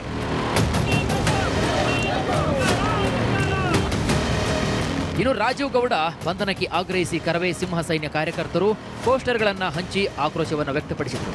ನಗರಸಭೆಗೆ ಭೇಟಿ ನೀಡಿ ಪೌರಾಯುಕ್ತೆ ಅಮೃತಗೌಡರನ್ನ ಭೇಟಿ ಮಾಡಿ ಅರಿಶಿನ ಕುಂಕುಮ, ರೇಷ್ಮೆ ಸೀರೆ, ಹೂಬಾಗಿನ ನೀಡಿ ಧೈರ್ಯವನ್ನು ತುಂಬಿದ್ದಾರೆ. ಹಬ್ಬದ ದಿನ ಅವರಿಗೆ ಹಬ್ಬ ಮಾಡ್ಕೊಳ್ಳಿಕ್ಕೂ ಆಗದೆ ಅವರ ನೋವು ಕೊಟ್ಟಿದ್ರು. ಹಾಗಾಗಿ ಅವರ ಹಬ್ಬದ ವಾತಾವರಣ ಮತ್ತೆ ನಾವು ನಿಮ್ಮ ಜೊತೆ ಇದ್ದೀವಿ ಅಂತೇಳಿ ಒಂದು ಧೈರ್ಯವನ್ನು ತುಂಬಲಿಕ್ಕೆ ನಾವು ಬಂದಿದ್ದೀವಿ. ನಾವು ಸದಾ ನಿಮ್ಮ ಜೊತೆಯಲ್ಲಿರ್ತೀವಿ ಮೇಡಮ್, ಯಾರಿಗೂ ಹೆದರಬೇಕಾಗಿಲ್ಲ. ಪೊಲೀಸ್ ಡಿಪಾರ್ಟ್ಮೆಂಟ್ ಅವರು ಎಫರ್ಟ್ಸ್ ಹಾಕ್ತಾ ಇದ್ದಾರೆ ಸರ್. ಅವ್ರ ಪ್ರಯತ್ನ ಅವ್ರು ಪ್ರಾಮಾಣಿಕವಾಗಿ ಮಾಡ್ತಾ ಇದ್ದಾರೆ. ಅದು ಮಾಡ್ತಾರೆ, ಆದಷ್ಟು ಬೇಗ ಆಗತ್ತೆ ಅಂತ ನಾನು ನಂಬ್ಕೊಂಡಿದ್ದೀನಿ. ಆಗತ್ತೆ ಸರ್. ಜನವರಿ 22ಕ್ಕೆ ನಿರೀಕ್ಷಣಾ ಜಾಮೀನು ಅರ್ಜಿ ವಿಚಾರಣೆ. ಈ ನಡುವೆ ಎಲ್ಲೋ ಅಡಗಿ ಕುಳಿತಿರುವಂತಹ ರಾಜೀವ್ ಗೌಡ ಅಲ್ಲಿಂದಲೇ ನಿರೀಕ್ಷಣಾ ಜಾಮೀನಿಗೆ ಅರ್ಜಿಯನ್ನು ಸಲ್ಲಿಸಿದೆ. ತನಿಖಾಧಿಕಾರಿಗೆ ಆಕ್ಷೇಪಣೆ ಸಲ್ಲಿಸಲು ಅವಕಾಶ ನೀಡಿದ ಚಿಂತಾಮಣಿ ಜೆಎಂಎಫ್ಸಿ ಕೋರ್ಟ್ ಜನವರಿ 22ಕ್ಕೆ ವಿಚಾರಣೆ ಮುಂದೂಡಿದೆ. ಈ ಮಧ್ಯೆ ರಾಜೀವ್ ಗೌಡ ಮನೆಗೆ ಶಿಡ್ಲಘಟ್ಟ ಪೊಲೀಸರು ಭೇಟಿ ನೀಡಿದ್ದು ಎಲ್ಲೋ ಅಡಗಿರುವಂತಹ ರಾಜೀವ್ ಗೌಡ ಅರೆಸ್ಟ್ ಆಗ್ತಾರ ಅಂತ ಕಾದು ನೋಡಬೇಕಾಗುತ್ತೆ.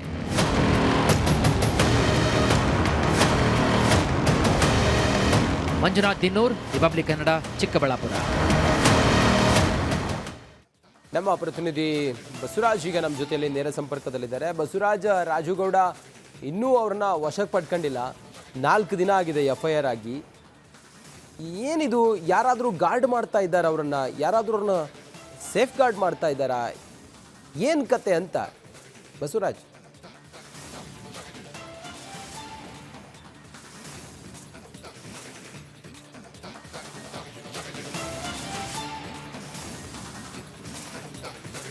ಖಂಡಿತ ರಂಜಿತ್, ಮೇಲ್ನೋಟಕ್ಕೆ ಈ ತರದ ಭಾಸವಾಗ್ತಾ ಇದೆ. ಯಾಕಂದ್ರೆ ರಾಜ್ಯ ಸರ್ಕಾರ ಕಾಂಗ್ರೆಸ್ ಪಕ್ಷದ್ದೇ ಇರೋದ್ರಿಂದ ಸಹಜವಾಗಿ ಕಾಂಗ್ರೆಸ್ ಪಕ್ಷದ ಅಭ್ಯರ್ಥಿ ಆಗಿರ್ತಕ್ಕಂಥ ನಾಯಕ ಈ ಸಂದರ್ಭದಲ್ಲಿ ಆತನನ್ನ ಬಂಧನ ಮಾಡಿದ್ರೆ ಸಹಜವಾಗಿ ಕಾಂಗ್ರೆಸ್ ಪಕ್ಷದ ಮೇಲೆ ವಿರೋಧ ಪಕ್ಷಗಳು ಕೂಡ ಮುಗಿಬೀಳುವಂತ ಸಾಧ್ಯತೆಗಳಿದಾವೆ. ಈಗಾಗಲೇ ಮುಗಿಬಿದ್ದಿದ್ದಾವೆ. ನಿಮ್ಮ ಮುಖಂಡ, ನಿಮ್ಮ ಅಭ್ಯರ್ಥಿ ಈ ತರಹದ ವರ್ತನೆಯನ್ನ ತೋರಿದ್ದಾರೆ, ಅದರಲ್ಲೂ ಮಹಿಳಾ ಅಧಿಕಾರಿಗೆ ಈ ರೀತಿಯಾದಂತಹ ಆಕ್ರೋಶವನ್ನು ವ್ಯಕ್ತಪಡಿಸಿ ಅದರಲ್ಲೂ ನಿಂದನೆ ಮಾಡಿದ್ದಾರೆ ಅನ್ನುವಂಥ ನಿಟ್ಟಿನಲ್ಲಿ ಈಗಾಗಲೇ ವಿರೋಧ ಪಕ್ಷಗಳು ತಿರುಗಿ ಬಿದ್ದಿರ್ತಕ್ಕಂಥದ್ದು. ಈ ಸಂದರ್ಭದಲ್ಲಿ ಏನಾದರೂ ಆತನನ್ನ ಬಂಧನ ಮಾಡಿದ್ದೆ ಆದಲ್ಲಿ ಮತ್ತೆ ಮಾಧ್ಯಮಗಳ ಅಟೆನ್ಷನ್ ಆ ಕಡೆ ಆಗುತ್ತೆ. ಸಹಜವಾಗಿ ಇದೊಂದು ದೊಡ್ಡ ಮಟ್ಟದಲ್ಲಿ ಸುದ್ದಿ ಆಗುತ್ತೆ ಅನ್ನುವಂಥ ಕಾರಣಕ್ಕಾಗಿ ರಾಜ್ಯ ಸರ್ಕಾರವೂ ಕೂಡ ಇರಬಹುದು, ಅದರಲ್ಲಿ ಒಂದಷ್ಟು ಸಚಿವರು ಕೂಡ ಒತ್ತಡವನ್ನು ಹೇರ್ತಾ ಇದ್ದಾರೆ. ಯಾವುದೇ ಕಾರಣಕ್ಕೂ ಸದ್ಯಕ್ಕೆ ಬಂಧನ ಬೇಡ ಅನ್ನುವಂಥದ್ದು. ಈ ತರಹದ ಆರೋಪಗಳಲ್ಲಿ ಆತ ಬಂದು ತಲೆಮರೆಸ್ಕೊಂಡ್ರು ಕೂಡ ಎಷ್ಟು ದೂರ ಹೋಗಕ್ಕೆ ಸಾಧ್ಯ ಅನ್ನುವಂಥ ಮಾತುಗಳನ್ನ ಗೃಹ ಸಚಿವರು ಹೇಳ್ತಾ ಇದ್ದಾರೆ. ಖಂಡಿತವಾಗಿ ಬಂಧನ ಮಾಡ್ತೇವೆ ಅನ್ನುವಂಥ ಮಾತನ್ನ ಹೇಳ್ತಾ ಇದ್ದಾರೆ, ಆದ್ರೆ ಕಾರ್ಯಗತವಂತ ಆಗ್ತಾ ಇಲ್ಲ. ಸಹಜವಾಗಿ ಈ ತರಹದ ಅನುಮಾನಗಳು ಈಗ ಎದ್ದೇಳ್ತಾ ಇರ್ತಕ್ಕಂಥದ್ದು. ಇನ್ನೊಂದು ಕಡೆ ಒಂದು ಪಕ್ಷದಿಂದ ಉಚ್ಚಾಟನೆ ಮಾಡ್ಬೇಕನ್ನುವಂತಹ ಆಕ್ರೋಶಗಳು ಕೂಡ ವ್ಯಕ್ತವಾಗ್ತಾ ಇದಾವೆ. ಆದ್ರೆ ಕಾಂಗ್ರೆಸ್ ಪಕ್ಷದಲ್ಲಿ ಈ ಬಗ್ಗೆ ಚಿಂತನೆ ನಡೀತಾ ಇದೆ, ಆದ್ರೆ ಕ್ರಮ ಮಾತ್ರ ಆಗ್ತಾ ಇಲ್ಲ. ಒಂದು ಉಚ್ಚಾಟನೆ ಆಗ್ಬಿಟ್ರೆ ಮತ್ತೆ ಆ ವಿರೋಧ ಪಕ್ಷಗಳಿಗೆ ಆಹಾರ ಆಗುತ್ತೆ ಅನ್ನುವಂಥ ಕಾರಣಕ್ಕಾಗಿ ಮೀನಾಮೇಷ ಎಣಿಸಲಾಗ್ತಾ ಇದೆ ಅನ್ನುವಂಥದ್ದು ಒಂದಷ್ಟು ಆರೋಪಗಳು ಕೇಳಿ ಬರ್ತಾ ಇದಾವೆ. ಹೀಗಾಗಿ ರಾಜೀವ್ ಗೌಡ ಅವರ ಬಂಧನ ಯಾವಾಗ ಆಗುತ್ತೆ ಅನ್ನುವಂಥ ಪ್ರಶ್ನೆ ಸಹಜವಾಗಿ ಎದ್ದಿರ್ತಕ್ಕಂಥದ್ದು. ಈಗಾಗಲೇ 4 ದಿನಗಳಿಂದ ಪೊಲೀಸ್ ಇಲಾಖೆ ಹುಡುಕ್ತಾ ಇದ್ರು ಕೂಡ ಸಿಗ್ತಿಲ್ಲ ಅನ್ನುವಂಥದ್ದು ಬಹಳ ಪ್ರಶ್ನೆ ಆಗಿದೆ.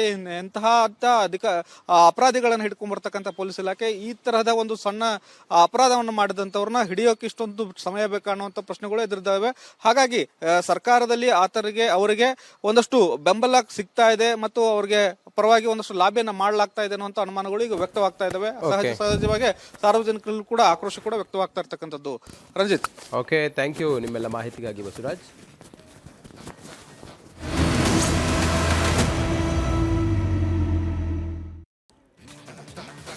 ಲಕ್ಕುಂಡಿಯಲ್ಲಿ ನಿಧಿ ಸಿಕ್ಕ ಪ್ರಕರಣಕ್ಕೆ ಸಂಬಂಧಪಟ್ಟ ಹಾಗೆ 3ನೇ ದಿನದ ಉತ್ಖನನ ಕಾರ್ಯ ಭರದಿಂದ ಸಾಗ್ತಾ ಇದೆ. ನಿನ್ನೆ ಅಲ್ಲಿ ಶಿವಲಿಂಗ ಪತ್ತೆಯಾಗಿತ್ತು, ಇವತ್ತು ಅಲ್ಲಿ ಕೋಟೆ ಇರೋದು ಪತ್ತೆಯಾಗಿದೆ. ಉತ್ಖನನ ಕಾರ್ಯದಲ್ಲಿ ತೊಡಗಿರುವಂತಹ ಸಿಬ್ಬಂದಿ, ಅಲ್ಲಿ ಲಕ್ಕುಂಡಿಯ ಉತ್ಖನನ ಕಾರ್ಯದಲ್ಲಿ ತೊಡಗಿರುವಂತಹ ಸಿಬ್ಬಂದಿಗೆ ಶಿವಲಿಂಗದ ಪೀಠ ನಿನ್ನೆ ಪತ್ತೆಯಾದರೆ ಇವತ್ತು ಕೋಟೆಯ ಗೋಡೆ ಪ್ರತ್ಯಕ್ಷ ಆಗಿದೆ. ಲಕ್ಕುಂಡಿಯ ವಿದ್ಯಾದಾನ ಶಾಲೆಯ ಪಕ್ಕದಲ್ಲೇ ಕೋಟೆಯ ಗೋಡೆ ಗೋಚರವಾಗಿದೆ. ಉತ್ಖನನ ತಂಡಕ್ಕೆ ಐತಿಹಾಸಿಕ ಕೋಟೆ ಗೋಡೆ ಗೋಚರವಾಗಿದೆ. ಪ್ರಾಧಿಕಾರದಿಂದ ಜೆಸಿಬಿಯನ್ನು ಬಳಸಿ ಮಣ್ಣು ತೆರವು ಕಾರ್ಯಾಚರಣೆ ಸಾಗುತ್ತಿದೆ. ಲಕ್ಕುಂಡಿ ಉತ್ಖನನಕ್ಕೆ ಮತ್ತೊಂದು ಮೇಜರ್ ಟ್ವಿಸ್ಟ್ ಸಿಗ್ತಾ ಇದೆ.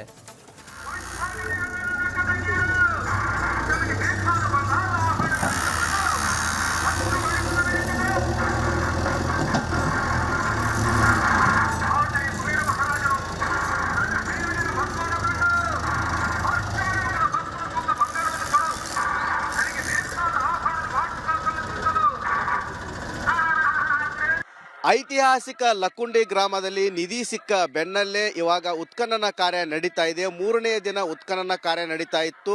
ಇವತ್ತು ಕೂಡ ಅಮಾವಾಸ್ಯೆ ದಿನದಂದೇ ಇಲ್ಲಿ ನಾವು ನೋಡ್ತಾ ಇರ್ಬೋದು, ಏನು ಉತ್ಖನನ ಕಾರ್ಯದ ಪಕ್ಕದಲ್ಲಿ ವಿದ್ಯಾದಾನ ಸಮಿತಿಯ ಒಂದು ಶಾಲೆ ಇತ್ತು. ಈ ಶಾಲೆಯನ್ನು ತೆರವು ಮಾಡುವಂಥ ಸಮಯದಲ್ಲಿ ಕೋಟೆ ಕೂಡ ಗೋಚರವಾಗಿದೆ. ಈ ಕೋಟೆ ಗೋಡೆ ಗೋಚರವಾದಂಥ ಸಮಯದಲ್ಲಿ ಇಲ್ಲಿ ಏನು ಇವಾಗ ಇಲ್ಲಿ ತೆರವು ಮಾಡುತ್ತಾ ಇರುವಂಥ ಸಮಯದಲ್ಲಿ ದೊಡ್ಡದೊಂದು ಹಾವು ಕೂಡ ಪ್ರತ್ಯಕ್ಷವಾಗಿದೆ. ಇಲ್ಲಿ ಕೆಲಸ ಮಾಡ್ತಾ ಇರುವಂಥ ಸಿಬ್ಬಂದಿಗಳು ಆ ಹಾವನ್ನು ಕೂಡ ನೋಡಿ ಬೆಚ್ಚಿ ಬಿದ್ದಿದ್ದಾರೆ.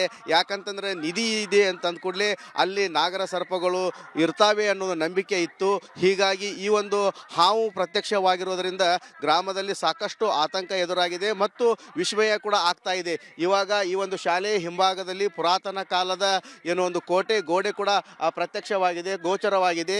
ಈ ಭಾಗದಲ್ಲೇ ಕೂಡ ಇಲ್ಲಿ ನಾವು ನೋಡ್ತಾ ಇರ್ಬೋದು, ಆ JCB ಏನು ಇಲ್ಲಿ ವರ್ಕ್ ಮಾಡ್ತಾ ಇತ್ತು ಇದೇ ಭಾಗದಲ್ಲಿ, ಅಂದರೆ ಈ ಒಂದು ಪ್ರದೇಶದಿಂದ ನಾಗರ ಹಾವು ಈ ಭಾಗದಿಂದ ಹೋಗಿದೆ ಅಂತ ಹೇಳಿ ಇಲ್ಲಿಯ ಸ್ಥಳೀಯರು ಕೂಡ ಹೇಳ್ತಾ ಇದ್ದಾರೆ. ಯಾಕಂತಂದ್ರೆ ಕೋಟೆ ವೀರಭದ್ರೇಶ್ವರ ದೇವಸ್ಥಾನದ ಬಳಿ ಏನು 10x10 ಏನು ಇವಾಗ ಉತ್ಖನನ ಕಾರ್ಯ ನಡೀತಾ ಇದೆ. ಆದರೆ ಅದರ ಪಕ್ಕದಲ್ಲೇ ಒಂದು ಆ ಕೋಟೆ ಗೋಡೆ ಇದೆ. ಆ ಕೋಟೆ ಗೋಡೆಯಲ್ಲಿ ಇವಾಗ ಹಾವು ಹೋಗಿದೆ ಅಂತ ಹೇಳಿ, ಬೃಹತ್ ಆಕಾರದ ಹಾವು ಹೋಗಿದೆ ಅಂತ ಹೇಳಿ ನಮ್ಮ ಜೊತೆಗೆ ಮಾತನಾಡಲು ಏನು ಸ್ಥಳೀಯರಿದ್ದಾರೆ, ಸಾಕಷ್ಟು ಜನರಿದ್ದಾರೆ, ಅವರನ್ನ ಮಾತಾಡ್ಸೋಣ. ಯಜಮಾನ್ರ, ಈಗ ಯಾವಾಗ ಬಂದಿತ್ತಂತ್ರಿ? ನೀವ ನೋಡಿದ್ರೇನ್ರಿ ಫಸ್ಟಿಗೆ ಅದನ್ನ? ಹಂಗ ಸ್ವಲ್ಪ ಬಾಲದ ಟೈಪ್ ಇಷ್ಟು ಉದ್ದ ಕಾಣ್ತಾರೆ. ಏನ್ ಮಾಡತ್ತಿದ್ರಿ ನೀವು ಇಲ್ಲಿ ಕೆಲಸ? ನಾವು ಕೆಲಸ ಇಲ್ಲ ಮಣ್ಣು ಹೇರಕ BH ಪಾಟೀಲ್ ಕ್ರೀಡಾಂಗಣಕ್ಕೆ ಹೇರಕ್ ಬಂದಿದ್ದೀವಿ ರೀ.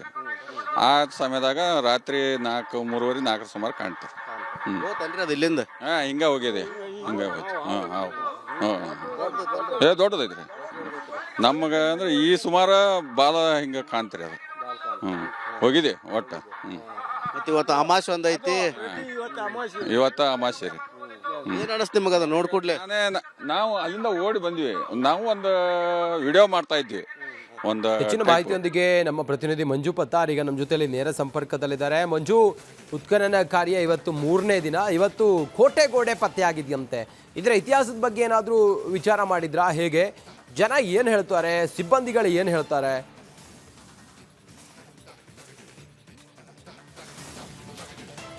ಹೌದು ರಂಜಿತ್, ಏನು ಗದಗ ತಾಲೂಕಿನ ಐತಿಹಾಸಿಕ ಲಕ್ಕುಂಡಿ ಗ್ರಾಮದಲ್ಲಿ ಕಳೆದ 3 ದಿನಗಳಿಂದ ಉತ್ಖನನ ಕಾರ್ಯ ನಡೀತಾ ಇದೆ. ಇವತ್ತು ಕೂಡ ಇವಾಗ ಉತ್ಖನನ ಕಾರ್ಯ ನಡೀತಾ ಇದೆ. ಉತ್ಖನನ ಕಾರ್ಯ ನಡೀತಿರುವ ಪಕ್ಕದಲ್ಲೇ ಇಲ್ಲಿ ವಿದ್ಯಾದಾನ ಶಿಕ್ಷಣ ಸಂಸ್ಥೆ ಒಂದು ಶಾಲೆ ಇತ್ತು. ನಿನ್ನೆ ರಾತ್ರಿಯಿಂದನೂ ಕೂಡ, ಅಂದರೆ 3 ದಿನಗಳಿಂದನೂ ಕೂಡ ಇದನ್ನು ಕೂಡ ತೆರವು ಕಾರ್ಯಾಚರಣೆ ಮಾಡಲಾಗ್ತಾ ಇತ್ತು. ಆ ಸಮಯದಲ್ಲಿ ಈ ಒಂದು ಉತ್ಖನನ ಜಾಗ ಏನಿದೆ 10x10, ಇಲ್ಲಿ ನಾವು ನೋಡ್ತಾ ಇರ್ಬೋದು 10x10 ಇದರಲ್ಲಿ ಈಗ ಉತ್ಖನನ ಕಾರ್ಯ ನಡೀತಾ ಇದೆ. ನಾನು ಇಲ್ಲಿ ಏನು ನಿಂತ್ಕೊಂಡಿದ್ದೇನೆ, ಇದೇ ಸ್ಥಳದಲ್ಲಿ ಒಂದು ಶಾಲೆ ಇತ್ತು. ಈ ಶಾಲೆಯನ್ನು ತೆರವು ಮಾಡಿದಂಥ ಸಮಯದಲ್ಲಿ ಇಲ್ಲೇ ಹಿಂದೆ ವಿಜಯನಗರ ಸಾಮ್ರಾಜ್ಯಕ್ಕೆ ಸೇರಿದಂಥ ಅದಕ್ಕಿಂತಲೂ ಹಿಂದಿನ ಕೋಟೆ ಗೋಡೆ ಅಂತ ಹೇಳಿ ಕೂಡ ಹೇಳ್ತಾ ಇದ್ದಾರೆ. ಈ ಕೋಟೆ ಗೋಡೆ ಇಷ್ಟು ಪ್ರಮಾಣದಲ್ಲಿ ಮಾತ್ರ, ಅಂದರೆ ಇಲ್ಲಿ ನಾವು ನೋಡ್ತಾ ಇರ್ಬೋದು ಇಷ್ಟೇ ಜಾಗದಲ್ಲಿ ಕೋಟೆ ಗೋಡೆ ಕಾಣ್ತಾ ಇತ್ತು. ಆದರೆ ಶಾಲೆಯ ಹಿಂಭಾಗದಲ್ಲಿ ಇಷ್ಟೊಂದು ಆ ಕೋಟೆ ಗೋಡೆ ಇದೆ ಅನ್ನೋದು ಕೂಡ ಇವಾಗ ಗೋಚರವಾಗ್ತಾ ಇದೆ. ಇದು ಪುರಾತನ ಕಾಲದ್ದು ಕೋಟೆ ಗೋಡೆ ಅಂತ ಹೇಳಿ ಇವಾಗ ಹೇಳ್ತಾ ಇದ್ದಾರೆ. ಇದನ್ನು ಆ ಪುರಾತತ್ವ ಇಲಾಖೆ ಅಧಿಕಾರಿಗಳು ಪರಿಶೀಲನೆ ನಡೆಸಿದ ನಂತರ ಈ ಕೋಟೆ ಗೋಡೆ ಯಾವ ಶತಮಾನದ್ದು ಇದರ ಹಿನ್ನೆಲೆ ಕೂಡ ಗೊತ್ತಾಗಬೇಕಾಗಿತ್ತೆ. ಆದರೆ ಇಲ್ಲಿ ವಿಶೇಷ ಏನಂತಂದರೆ, ಈ ಕೋಟೆ ಗೋಡೆಯನ್ನು ಬೆಳಗಿನ ಜಾವ 3ರಿಂದ 4 ಗಂಟೆ ಸಮಯದಲ್ಲಿ JCB ಮತ್ತು ಟ್ರ್ಯಾಕ್ಟರ್ಗಳ ಮೂಲಕ ತೆರವು ಮಾಡುವಂಥ ಸಮಯದಲ್ಲಿ ಇಲ್ಲಿ ಬೃಹತ್ ಆಕಾರದ ನಾಗರ ಹಾವು ಪ್ರತ್ಯಕ್ಷ ಆಗಿತ್ತು ಅಂತ ಹೇಳಿ ಕೂಡ ಇಲ್ಲಿಯ ಜನರು ಕೂಡ ಹೇಳ್ತಾ ಇದ್ದಾರೆ. ಹೀಗಾಗಿ ಸಾಕಷ್ಟು ಆತಂಕಕ್ಕೆ ಕೂಡ ಲಕ್ಕುಂಡಿ ಗ್ರಾಮದ ಜನರು ಆಗಿದ್ರು. ಯಾಕಂತಂದರೆ ಲಕ್ಕುಂಡಿ ಗ್ರಾಮ ನಿಧಿ ಸಿಕ್ಕ ಜಾಗದಲ್ಲಿ ಬೃಹತ್ ಆಕಾರದ ಹಾವುಗಳು ಇರ್ತಾವೆ ಅಂತ ಹೇಳಿ ಕೂಡ ಇಲ್ಲಿಯ ಜನರು ನಂಬಿದ್ರು. ಇವಾಗ ಆ JCB ಚಾಲಕರು ಕೂಡ ರಿಪಬ್ಲಿಕ್ ಕನ್ನಡದ ಜೊತೆಗೆ ಮಾತನಾಡ್ತಾ ಹೇಳಿದ್ರು, ನಾವು 3ರಿಂದ 4 ಗಂಟೆ ಸಮಯದಲ್ಲಿ ಇಲ್ಲಿ ಕಾರ್ಯಾಚರಣೆ ಮಾಡುವಂಥ ವೇಳೆಯಲ್ಲಿ ಬೃಹತ್ ಆಕಾರದ ಹಾವು ಕಾಣ್ತು. ಆ ಹಾವಿಗೆ ಉದ್ದನವಾದ ಕೂದಲು ಕೂಡ ಇದ್ದು ಅಂಥೇಳಿ. ಹೀಗಾಗಿ ಇಲ್ಲಿ ಸಾಕಷ್ಟು ಆತಂಕ ಮತ್ತು ಕುತೂಹಲ ಕೂಡ ಎಡೆ ಮಾಡಿಕೊಡ್ತಾ ಇದೆ.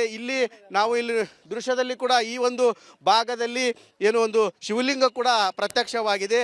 ಆ ಶಿವಲಿಂಗ ಯಾವ ಕಾಲದ್ದು ಏನು ಅಂತ ಹೇಳಿ ಕೂಡ ಗೊತ್ತಾಗಬೇಕಾಗಿದೆ.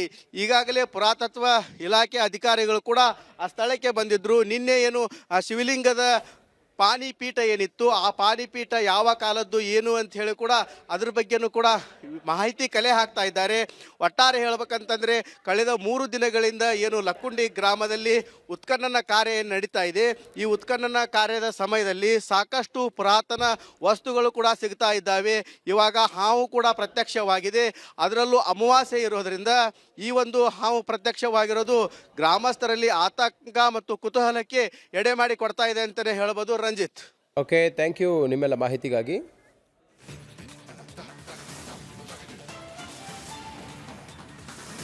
ಲಕ್ಕುಂಡಿಯಲ್ಲಿ ನಡೀತಾ ಇರುವಂಥ ಈ ಉತ್ಖನನ ಕಾರ್ಯಕ್ಕೆ ಮೊದಲು ಸ್ಥಳೀಯರು ವಿರೋಧವನ್ನು ವ್ಯಕ್ತಪಡಿಸಿದರು. ಆ ಒಂದು ಕಾರ್ಯಕ್ರಮವನ್ನು ಮಾಡಲೇಬೇಕು ಅಂತ ಹೇಳಿ ಪಟ್ಟು ಹಿಡಿದರು. ರಿಪಬ್ಲಿಕ್ ಕನ್ನಡ ಈಗ ವರದಿಯನ್ನು ಪ್ರಸಾರ ಮಾಡಿ ಆದ ನಂತರ ಗ್ರಾಮಸ್ಥರೆಲ್ಲರೂ ಕೂಡ ನಿಟ್ಟುಸಿರು ಬಿಟ್ಟಿದ್ದಾರೆ. ಯಾಕೆ ಅನ್ನೋದಕ್ಕೆ ಈ ಸ್ಟೋರಿ ನೋಡಿ. ಮಾರ್ಚ್ 30ರಿಂದ ಅದ್ದೂರಿ ವೀರಭದ್ರೇಶ್ವರ ಜಾತ್ರೆ. ಇದು ರಿಪಬ್ಲಿಕ್ ಕನ್ನಡ ವರದಿಯ ಬಿಗ್ ಇಂಪ್ಯಾಕ್ಟ್. ಲಕ್ಕುಂಡಿ ಗ್ರಾಮಸ್ಥರಲ್ಲಿ ಮೂಡಿದ್ದ ಆತಂಕ ದೂರ. ಆತಂಕ ಗದಗದ ಲಕ್ಕುಂಡಿ ಗ್ರಾಮಸ್ಥರಲ್ಲಿ ಆತಂಕ ಮನೆ ಮಾಡಿತ್ತು. ಐತಿಹಾಸಿಕ ಲಕ್ಕುಂಡಿ ಗ್ರಾಮದಲ್ಲಿ ನಿಧಿ ಸಿಕ್ಕ ಪ್ರಕರಣ ದೇಶಾದ್ಯಂತ ಭಾರಿ ಸಂಚಲನ ಸೃಷ್ಟಿಸಿತ್ತು. 466 ಗ್ರಾಂ ಚಿನ್ನ ಸಿಕ್ಕ ಬೆನ್ನಲ್ಲೇ ಉತ್ಖನನ ಕಾರ್ಯ ಶುರುವಾಗಿತ್ತು. ವೀರಭದ್ರೇಶ್ವರ ದೇಗುಲದಲ್ಲಿ ಶುರುವಾಗಿದ್ದ ಉತ್ಖನನ ಗ್ರಾಮಸ್ಥರನ್ನ ಚಿಂತೆಗೀಡು ಮಾಡಿತ್ತು.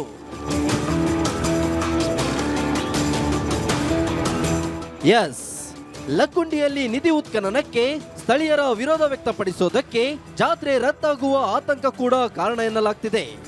ಮಾರ್ಚ್ 30ರಿಂದ ವೀರಭದ್ರೇಶ್ವರ ಜಾತ್ರೆ ಆರಂಭವಾಗಲಿದ್ದು ಉತ್ಖನನ ಕಾರ್ಯದಿಂದ ಜಾತ್ರೆ ರದ್ದಾಗುತ್ತಾ ಎಂಬ ಆತಂಕ ಮೂಡಿತ್ತು. ಆದರೆ ನಿಮ್ಮ ರಿಪಬ್ಲಿಕ್ ಕನ್ನಡ ವರದಿ ಮಾಡಿದ ಬೆನ್ನಲ್ಲೇ ಅಧಿಕಾರಿಗಳು ಅಲರ್ಟ್ ಆಗಿದ್ದಾರೆ.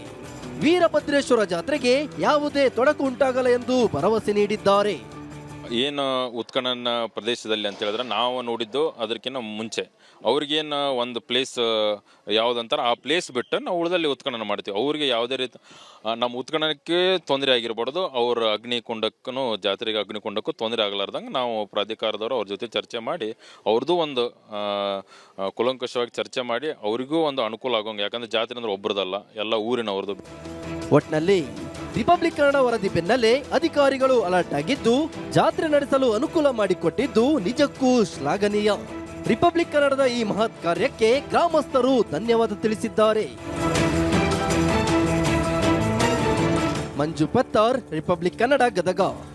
ಇದರ ಕೆಂಪು ಬಣ್ಣ ಅದ್ಭುತ, ಖಾರ ಕಡಿಮೆ ಆದರೂ ರುಚಿಕರ. MDH ಕಾಶ್ಮೀರಿ.